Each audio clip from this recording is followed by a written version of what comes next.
Boom. What is going on, beautiful people? How are you feeling today?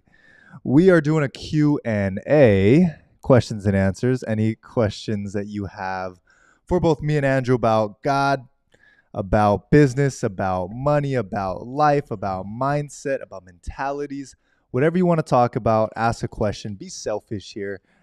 Really, there is no selfish questions actually, because your question is going to help other people in this live. So some of you I know have been having some questions weigh in your mind, wanting to know.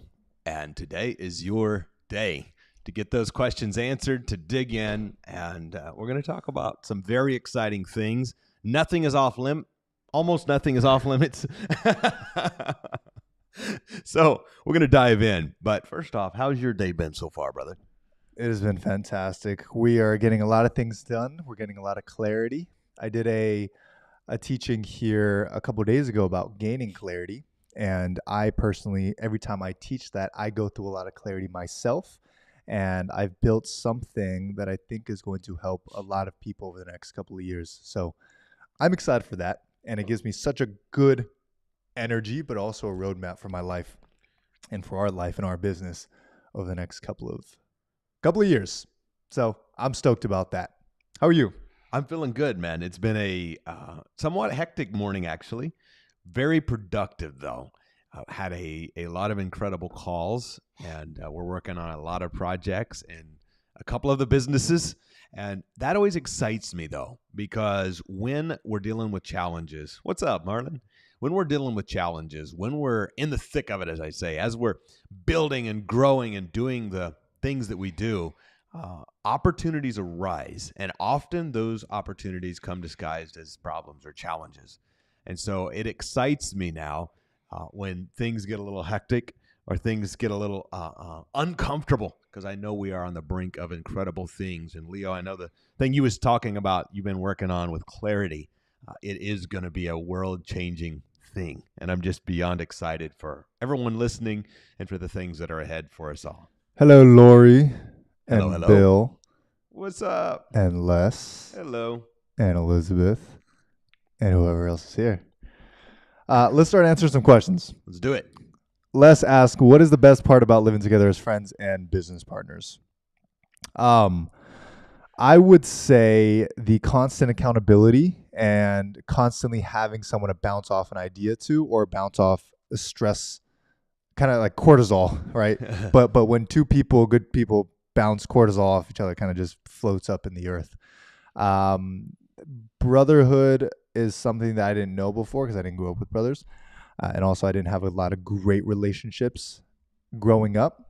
But with Andrew, we run at the same speed. And having that every single day is what allows us to constantly drive and have crazy days, but be able to still move at a very strong and fast pace. That's a good perspective. That's a great answer. Keep the questions coming, guys. From my perspective, I would say brotherhood is vital. And that is an inspiration constantly for me as I grow. Having a brother, a friend who as you said, bounce things off of, connect with, build together in the good, celebrate with, in the down. Sometimes you kind of lift each other up. And I think it's a powerful thing. And I think that's a little bit of a level. It's been training ground for us as our brotherhood has grown over the years of the community that we are constantly developing.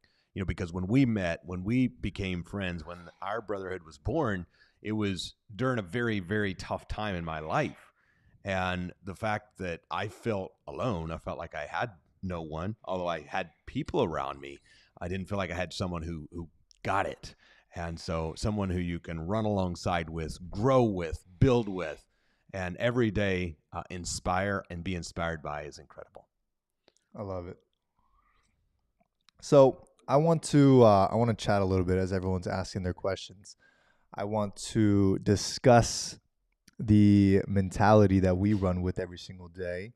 And we articulate it sometimes. We usually teach it though, but I want to be able to articulate our mindset and how we view challenges, how we view opposition, how we view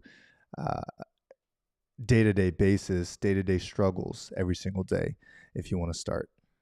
The first thing is, and if you're taking notes, you should write it down or type it in the chat. But that is problem equals opportunity. Problem equals opportunity. This is the biggest foundation because so many times I was just talking to one of our community members, one of our new additions to the only been in a few weeks to the community, and he's going through some really tough times. And I was talking with him about realizing, and it's so cliche, right? Somebody's going through this really tough time and you're like, it's a problem, but it's really an opportunity. But I was digging into that with him. And I said, you know what? What really caused my life to transform and become less stressed was, and Leo played such a huge role in this shift in my mind, because after the fact, I would look back and go, gosh, that really sucked in the moment, but it was an incredible opportunity. And in our conversations, we developed in a way that the problem I look at as an opportunity while it's happening. And that removes so much stress because our faith, our trust is in the ultimate, in God. If we're building his kingdom and doing good for him, then he's got our back.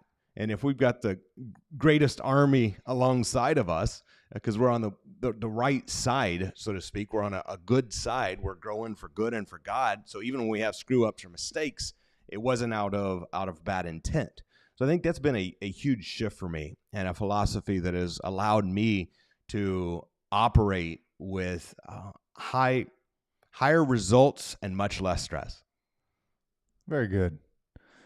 The mindset that I run with, and I try to get close people to me to run with, or anyone that meets us or listens to this show, is that everything you do is your training ground, but you have to find peace in that, right? Where business is a training ground for you to develop yourself personally. And everything you're doing, sales, marketing, branding, it's all personal development. So everything becomes personal development. Now, when it comes to communication, same thing, that's personal development. When it comes to technology, it's personal development. When it comes to challenges, it's all personal development. But the whole point is that you go through a journey of developing this version of yourself that you start to love so much, and you start to create this being that you live with every single day, and you love that being so much, right? You start to love yourself so much that you lead yourself in the best places every single day. So that's the mindset that I run with, and I think has helped me tremendously in most of the things that we do. Well, and you described that so well, because self-love in today's culture can sometimes be thrown around and mean a lot of things to a lot of people. And the way you not only describe it, Leo, but live it, is a powerful example of self-love. It doesn't mean thinking of ourselves in a way that we think we're better than everyone else. That was the misconception I had when I heard about self-love when I was younger, and I'm kind of resistant to the concept, right? And then I realized it's actually, godly and biblical to love ourselves. Yes, to love our neighbor as ourselves too, but to love ourselves, to have a self-confidence and a God confidence. And when we realize that we're King's kids made in God's image, that allows us to have something deeper to have that belief in. How did you gain self-confidence? You had done over, I think at that time, 400 real estate deals. Yes. But still personally, you were not fully confident. Why? And then how did you actually build that confidence? I think this will be really cool to look back on later. That's an awesome question. So it started about, really, it had been setting up for the development, I guess. And I'm just going to kind of talk as it comes to me here. And what happened was we met, and I would step into my superpower on the phone, right? And on the phone, I could close deals, and that was my happy place, to get on the phone to negotiate and close deals, because I felt confident there. But then I would get off the phone, and I would feel insecure, and I would feel all sorts of other emotions and ways. And you said something to me about, why don't you just take that confidence you have on the phone with sellers and have that in everyday life? And I'm like, easy for you to say. And I would have these self-deprecating thoughts constantly, these negative thoughts about myself. And so the shift for me was, as our brotherhood was born, we was together quite frequently in person, and we would talk on the phone all the time, and you would call me out on the negative self-talk. It's just like you could sense it before I even heard it in myself. And you would be like, what are you saying to yourself? And so for me, it was that constant self-talk, that shift of when I would look in the mirror, seeing the blemish or the thing I didn't quite like about myself. When I would see myself in a certain way, even when I was overweight, I started to do the habits of a fit person. So even though my body wasn't yet where I wanted it to be, I now could take on the confidence of I am taking the actions of a fit person. I'm getting better. Mm-hmm. And so I could start to validate the reasons, and I could start to find my identity and my self-worth in God and in my love, loyalty, care, the man I am, rather than my ability to close a deal or to talk to a seller or to do something. And I think that's a powerful thing. All of us have intrinsic value as humans, as God's kids. Yeah. And for you really helped me find that in myself, saying, bro, like, you're a loving, loyal, kind brother. Like, you should be proud of that. And you described it in various ways over the years, but it started to resonate, and I actually started to believe it. And the moment it goes from you saying it, but not believing it about yourself, or somebody telling you and you're not believing it about yourself, to actually becoming something you believe, internalize, then everything begins to change for you. Yeah, I think the intrinsic value that you tapped in is the most important thing, because something you used to do was you put your value on money and the value you brought through finances, but you didn't think about the fact that you're a loyal individual. You bring the best out of people. You're very kind. And the moment that you put your value on anything external is the moment that insecurity starts to come out. And the moment that you fully look at intrinsic value as putting all your value there, like the fact that you're such an incredible soul and that you're a good listener and that, there's so many other parts of you that love humans, and you put your confidence there, all of a sudden you become so confident because no one can take that away from you. You could go completely broke, right? Not, God forbid, but no one could take away your loyalty. And the other thing of that is you have on the other side skills that have built you into the man you are, right? And you always have those. And more importantly, when we are motivated by the bigger purpose, but at the same time know our intrinsic value, then life becomes so much more peaceful. We got a couple more questions. Hey, Bella. Right. Bella's on here. Bella says, how do you get yourself out of oh, that's not the first question. I'll get to that one in a second. What do you do? What? I can't see. What do you do to get into the right mindset before you speak in public? I rephrase that. The first thing I do, actually, why don't you go first on this one? I used to play a song called Best Day of My Life, and I would jump up and down. I remember that. Every single, it was like a ritual. I would listen to that song. I would jump up and down, and I would do push-ups, and I would say, even if I fail, it's okay. We're going to learn. And then I would go up on stage before a podcast, before a live stream, before making a post, and before going up on stage. I would have some sort of thing that got me in the best state, because it gets me out of my head. If I'm out of my head and I focus on serving, then I can just flow. So right now, I'm just focusing on serving. I'm not focused on how do I look or am I saying the right thing. I'm just like, hey, how can I help? And that type of energy allows you to just be, right? It allows you to just fully give. And it's the best feeling ever. The powerful thing is, and this was a shift for me, Bella, was when I started to, number one, I always give it to God before I walk on stage. When I'm backstage or go to do things, I'll say, God, let it be your words, not mine. Let me speak the things that those around need to hear.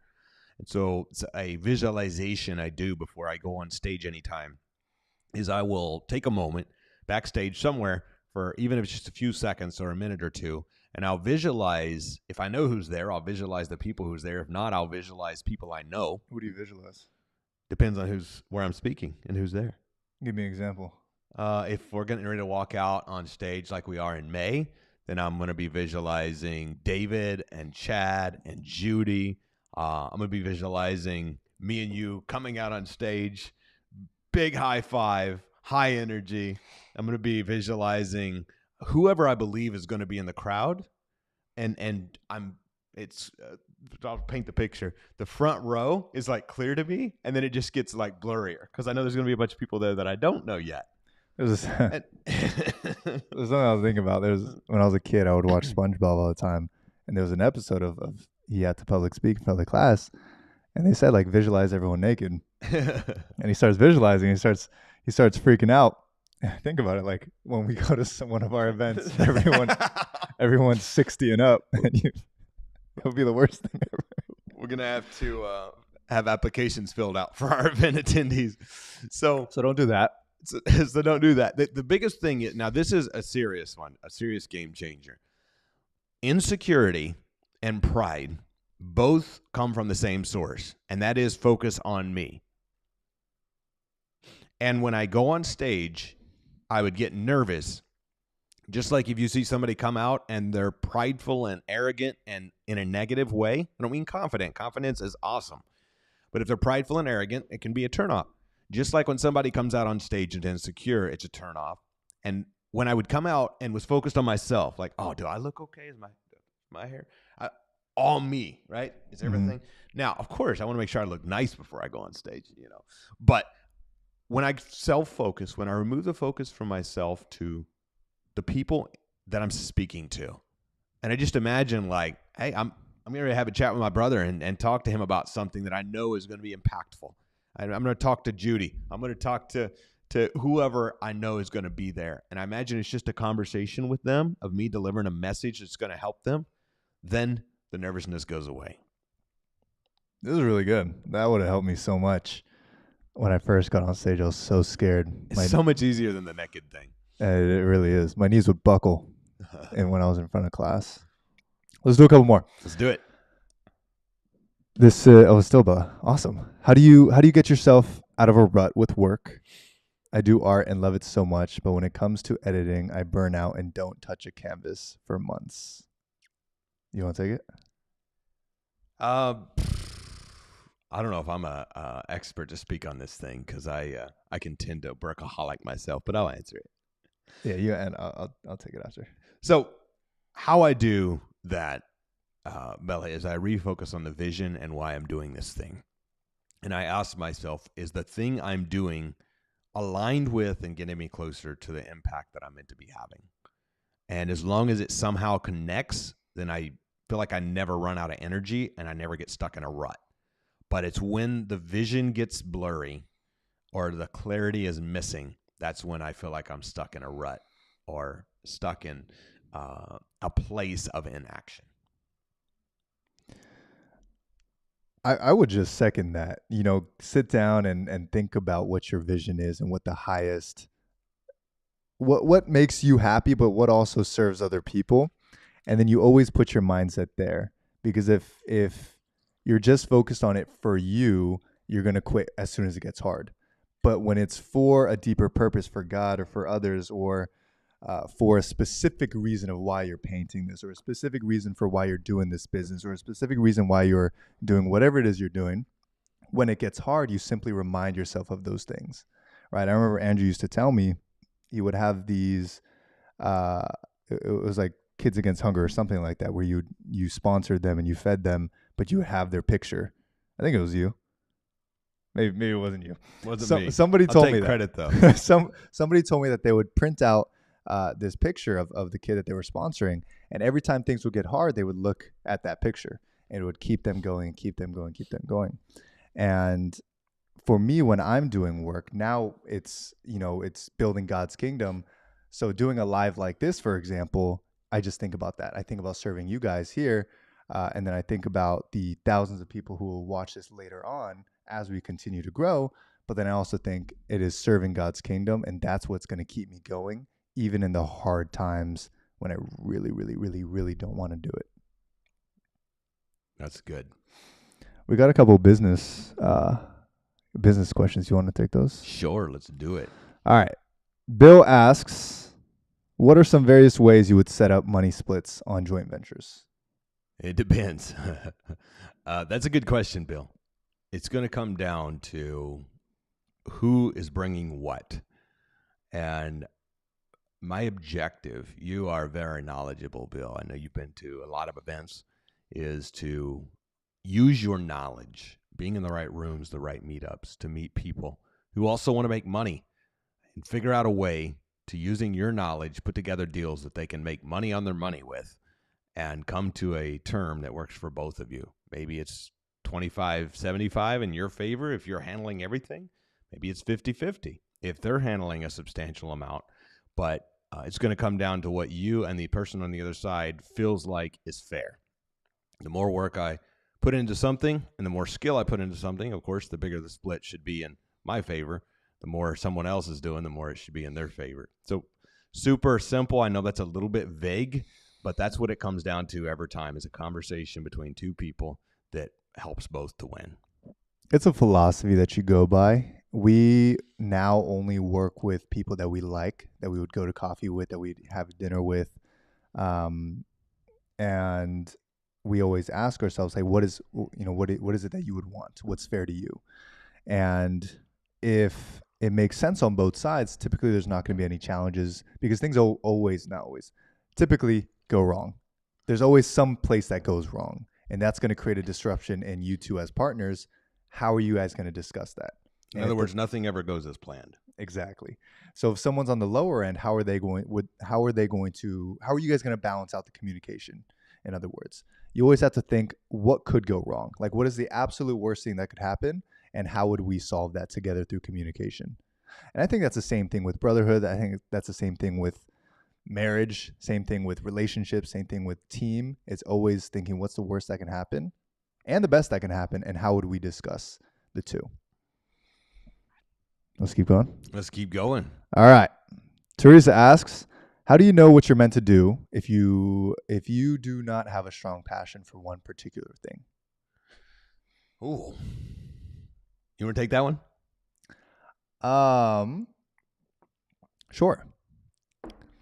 I would look at your past 20 years or 30 years or 10 years or 5 years, however much you want to look back, and look at all the stories, look at all the resilience that you've been through, the pain you've been through, and start to ask yourself questions like, what strengths do I have? Like, what was I put through all this stuff for? And what from those things did I love the most?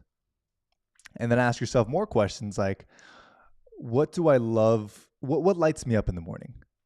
If you have nothing right now, what would light you up in the morning? What would get you so excited to go and groove and get up and serve? And what's going to happen is you're going to come up with something, whether you love art or you love helping or you love entrepreneurship or you love real estate or you love drinking tea, and you've always wanted to build this. It simply gets you in an energy of like, hey, I can do this again, right? I can start to think big. Type it in the chat, think big. You want to have a season, you want to have a moment in time, right? For us, it's a season. We for a season, think big. You want to have a moment of time throughout your day, whether it's today, tomorrow, whenever it is, that you think big. You simply ask yourself, if money did not matter, what would I do for free? What's the biggest thing that I would do for other people if money didn't matter? Ask yourself that question, and you're probably going to get a scope of what your passion is. And it might be multiple things. And your job is just to find out how one or two of those can be the moneymaker, can be the driver, so that you can do all your other passions. Something I think is powerful, Teresa. I know you've been through a lot of things, and I used to struggle a lot with insecurity. And I didn't actually think enough of myself to be able to think about what I wanted. And what I always wanted was to help other people, but I didn't think about it in a way that was productive. And I know, Teresa, that is no doubt what's on your heart too, as the mother and the person you are. is to help other people, except when we can bring that down to a pinpoint of here's some things I'm good at. Let me figure out how to do it where it serves. And so as Leo described, as you're pinpointing that, just be patient with yourself, because sometimes it takes time, and it's a habit of thinking big that you build over time. Let me read the question one more time to make sure I answer it right. How do you know what you're meant? How do you know what you're meant to do if you do not have a strong passion for one particular thing? Okay, I think we answered it. I have to stop telling myself I have a 3rd grade comprehension level, because I swear my reading level is going down every time I read. Your comprehension level is incredible. All right. I have an incredible comprehension level. Lori had a question, and Patrick had a question. Okay. Lori, there we go.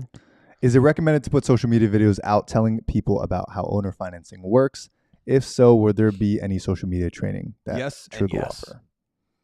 Yes and yes. I'll change this question up to, should I build a personal brand teaching things? Yes. I absolutely think so. You know, a personal brand is your gateway to incredible amounts of opportunities, to events that you want to throw, to the career you want to get into, to people that you want to meet. It is your passport to connection. And those who build a personal brand consistently, and just listen to the advice that everyone says, post consistently and post consistently. And then once you do that, you'll post consistently. And you'll get to where you want to go, because you might not know what to post about. Perfect. Post. You get better at the craft of posting. And then people start telling you, hey, I like when you post about this stuff, or you like posting about a certain thing. So you post even more. That's what I've done for the past 6 years. And I've posted about something different every month. So just keep posting. Patrick says, what did Patrick say? How many different ways do you know how to skin a cat? That's a good question, Patrick. Reframe the question for people who have no idea what that means. So Patrick is asking solutions for a seller from the real estate context. Is how many ways is there to get a deal done, essentially?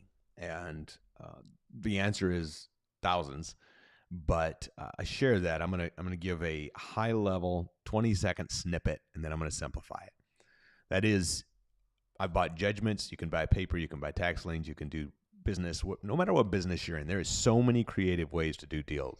You can be on the side of buying. You can be on the side of selling. You can specialize in something. You can be arbitraging. Realtors get their license. In the simple way that we teach of how to gather properties, I simplified into 2 strategies. Either we're going to pay cash, somebody's cash, a partner cash, somebody's cash, and you're going to get a major discount on the asset, or you're going to pay the seller over time, known as creative finance. And those are the 2 principles that I live by in real estate, but also in many areas of our life as we build wealth together. And that's really what we're stepping into, is a wealth building mindset. And to reframe that answer, out of over 500 deals, I can't name 2 of them that have been identical, because there's so many structures. And I think that's an important business philosophy to live by, though. And no matter what business you're in, is find out what people need and give it to them. Too many times we get caught up in what can I give them? What can I give them? And I've spent countless hours. I remember first course I ever made. I spent many hours putting together this course I was so proud of. I had this beautiful Excel spreadsheet. I had it typed out, about 30 pages long, and it never made me any money. And I was so proud of it. So I decided I was going to start giving people what they wanted, helping them win, and then turning that, of course, into ways to bring great people together, serve at the highest level, which turns to a profit. Great answer. Keep the questions coming. We're going to answer a couple more. What is your advice? Bella asks, what is your advice for people in sales who fear rejection? Get over it. Find another job. Rejection is all a state of the mind. I call it, rather than being rejected or dealing with objections, I call it playing with resistance. Playing with resistance. When a seller says to me, since we're on the topic of real estate deals, I had a seller say the other day, and you could use this with any client, and he asked for a specific thing, and he said, I'm just trying to light a fire under you to pay me off sooner than later. And I laughed, and I said, I'm trying to light a fire under you to sell me your darn house. And we both had a laugh. And used to, I would have thought that was a rejection, right? And now I reframe it in my mind, and I'm just playing with resistance. And we both had a laugh. And by the way, the contract went out to get signed yesterday. And so I share that with you because no matter what business you're in, the seller, the buyer, the client, the whoever you're having a discussion with, most likely you're having the discussion because they had interest in buying from you. If you're selling cars and you're having a discussion with a guy or a girl who pulled into the parking lot, they obviously have a level of interest in the cars you're selling. And so it's not at all rejection or objections. It's playing with the resistance because we all have some resistance. Sometimes it's ourselves, sometimes it's money, sometimes it's confidence, but we all have our resistance. And so when we understand it in that way, we can play with it a lot better. Another perspective is rejection therapy that you can go to every time you go to a coffee shop. Every time you go to a coffee shop, a grocery store, anywhere that you buy something or a restaurant, ask for a discount in a hilarious way, or just ask for a discount in general. Ask for a 30% discount or a 90% discount. Try to get rejected because you're going to get a laugh from it, and that's going to allow you to play with resistance, right? When I bought my suit about a month ago, I was like, hey, do you have a handsome discount? And they laughed so much. They didn't give me a discount, but it felt really good to kind of play with that type of resistance. And everywhere I go in a coffee shop, hey, can I get 15% off? No? Dang. 20? You just add that type of humor in what you do. And that way, when it comes to a sale, you start to be able to play with that resistance. They might tell you something, and it never feels like rejection anymore, right? Everything's just questions. You just ask them questions. Where does that come from? Or what is it that you need? Or tell me about the vision. It becomes a lot easier when you don't fear the rejection by putting yourself in a position of getting rejected in other places. So I hope that answers the question. It's good perspective. Okay. Bill asks, how many or which platforms do you post on or recommend? I would choose one platform as your training grounds to get good at posting consistently. So if it's Facebook, choose Facebook. We gotta get a different coaster. If it's Facebook, keep it to Facebook. If it's Instagram, keep it to Instagram. But find one platform that works. Bill, I'm saying Facebook for you because I think you know how to probably use Facebook. So use that consistently. And then when you want to expand, you can expand to a second platform. But until you've posted consistently for a couple of months on one platform, don't choose another one. That's good advice. Boom, boom, boom. We got a couple more. How many more you want to do? Let's do 2 more. Okay. Which one?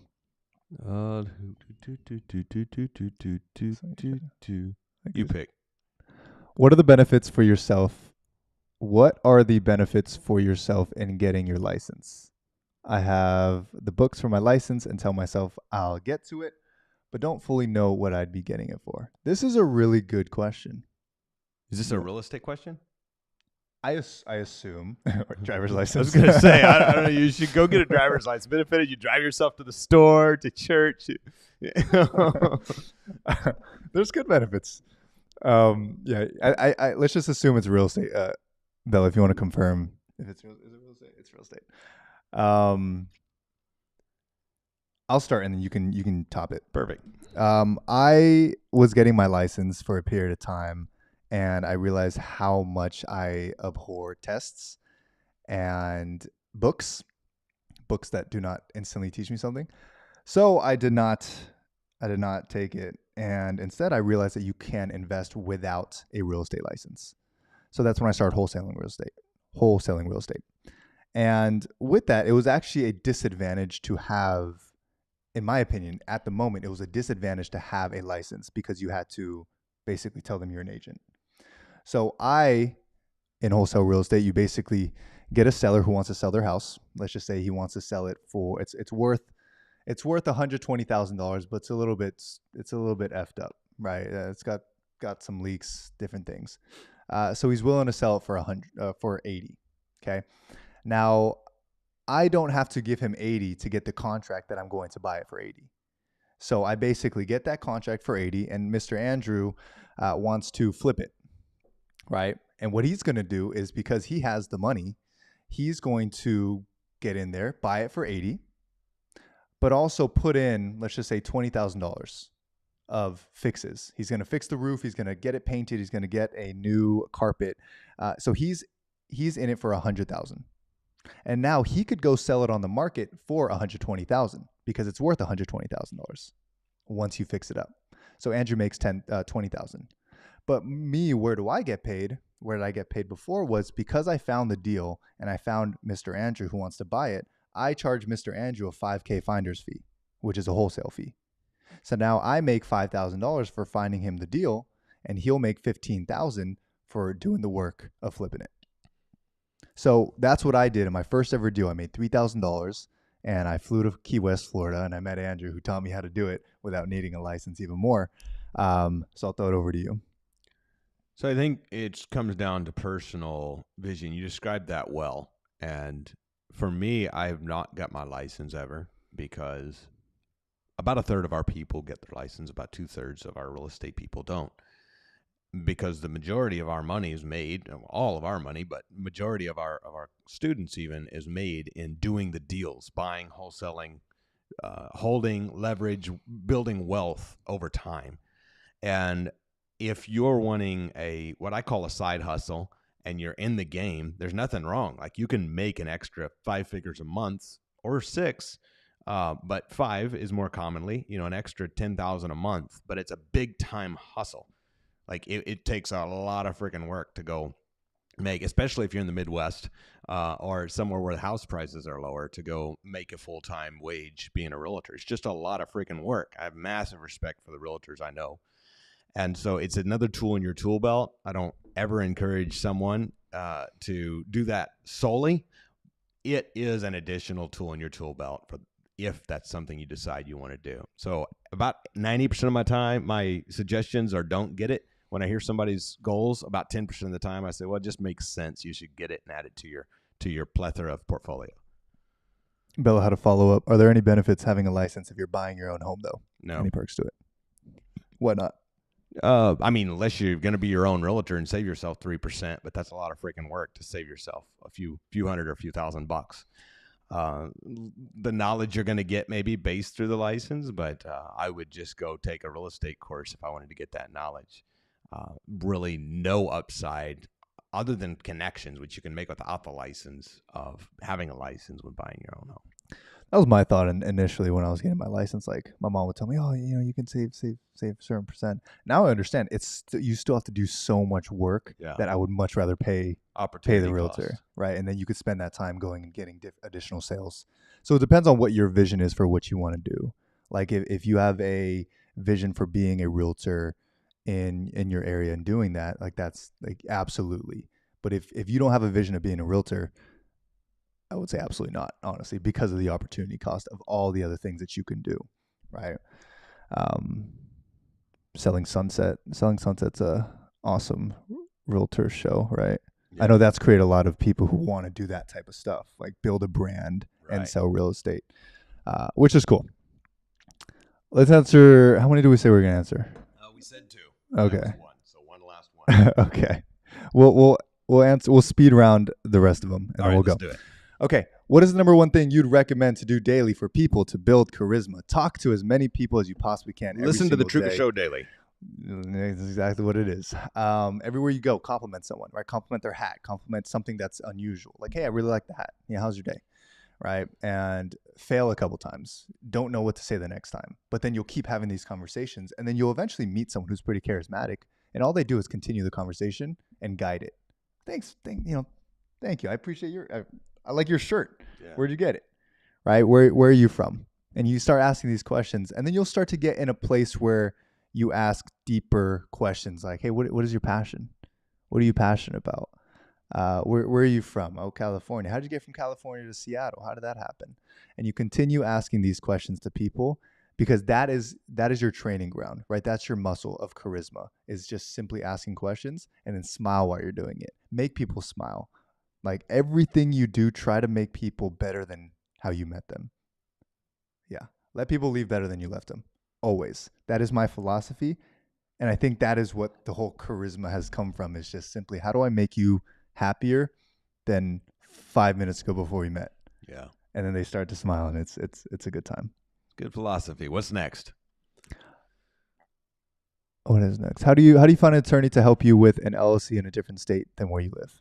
Go to KKOS or PCS.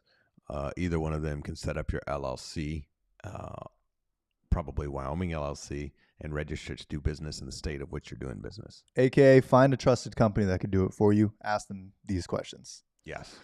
All right. Last one. When you're public speaking, what ways do you choose to engage the audience? A bucket list item for me is doing a TED Talk. We have different philosophies for that. Funny equals money. Ask yes questions. Get a laugh when you can. And ask questions that garner a response from the audience. The more that the audience is interacting, the more they're going to remember. I like doing what Tony Robbins does. Is he says, "Bubble boss, say I." If you're feeling good, say I. Everyone says I, and then you've got some good control and gauge over the audience. That's what I do. I'm still learning how to do funny as money. I push jokes till they break. Yes. Awesome, guys. This was fun. We'll do this Q&A type session every single week, alongside with Bible study on Tuesdays. We'll create a whole calendar for it. We're just having fun. I appreciate you guys for asking questions. Thank you guys for being here, and we'll see you guys Tomorrow, same time, same place. Same time, same place. We have a very important topic for you guys that we're going to cover. See you there. See you soon. Peace. Bye.